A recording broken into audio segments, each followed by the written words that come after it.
মানে শুদ্ধ ভক্তেরা, এরা এক একটা কত বড় মহান ভাবের ভক্ত। চৈতন্য চরিতামৃতে কি সুন্দর লেখা, তার যে দর্শন কেমন। নরোত্তম দাস ঠাকুর মহাপ্রভু সে জন্মের আগে তার জন্য প্রেম গুচ্ছিত রাখছেন পদ্মায়। এই নরোত্তম এখানে আসবে, এই জায়গায় স্নান করবে, পদ্মা তুমি নরোত্তমকে এই প্রেম দান করবে। আচ্ছা প্রভু আমি তাহলে কিভাবে চিনব? আমার বক্ষে তো কত লোক স্নান করে প্রতিদিন, তার চেনার উপায়টা কি আমার? বল সে যখন তোমার বক্ষে ঝাঁপ দেবে নদীতে, তখন তোমার এই জল উঠলে উঠবে, আর কারো বর্ষে উঠলে উঠবে, তখন তুমি দেখো। সে জন্মগ্রহণ করে নাই, করেই না, এই পৃথিবীতে আসেই নাই। সে যে আসবে, সে মহাপ্রভু বলে গেছে এখানে আসবে, এই জায়গায় এই পদ্মায় ঝাঁপ দেবে, তুমি তাকে তখন প্রেমটা দিয়ে দেবে। অর্থাৎ সে ব্যক্তি এমনভাবে করুণা করে বলছে, আমার দিকে একবার তাকাও মো সম পতিত মো সমা, মন আমি আমার সমান অধম। আমরা এই জড়জগতে কত পাপী, কিন্তু আমরা একবার এরকম ভাবে আত্মনিবেদন করি না। এটা কত যিনি ভাগবত আমাদেরকে এভাবে শিক্ষা দেয়, কারণ এটা কিন্তু দর্শন। দর্শন বোঝে প্রকৃত তত্ত্বকে জানায়, হৃদয়কে জানায়, ভগবানকে জানায়, কিভাবে ভগবানকে আমরা জানতে পারি। এটা শুধু মুখের পাঠ নয়, কেমন ভগবানকে জানার একটা প্রসেস।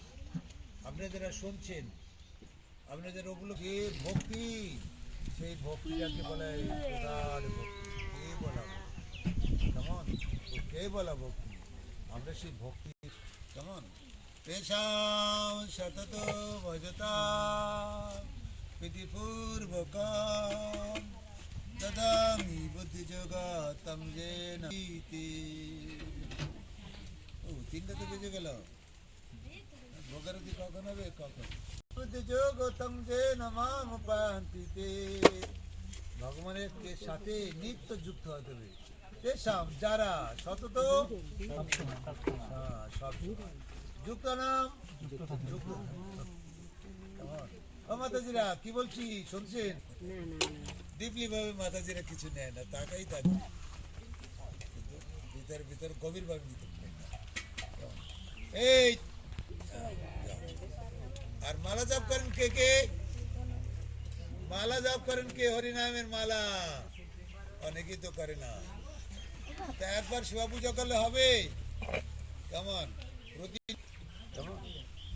এক মালা করেও জপ করলেও করতেই হবে।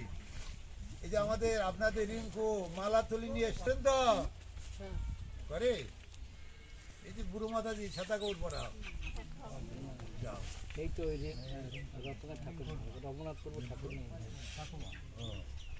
যাও, প্রতিদিন সবসময় যুক্ত থাকতে হবে প্রত্যেকের। কেমন এই জব করার জন্য কিন্তু কোনো বাধা নাই, যে কোনো সময় জব করা যাবে। আমাদের কি কি বাধা আছে বলেন তো, কি কি বাধা আছে? হ্যাঁ, আনুষ্ঠ হলে তখন বেশি করে মালা জপ করবেন। কেমন বেশি করে শরীর স্বাভাবিক সুস্থ হলে জব করা শুরু করবেন। আর এছাড়া যে কোনো সময় জব করা যাবে। আপনাদের 3 দিন 4 দিন যখন অসুস্থ থাকেন, তখনও কিন্তু জব করা যাবে। কেমন তখন ওই বলবেন না কালো সুচ কালো সুচ, জব করা যাবে, তখন কোনো বাধা নাই।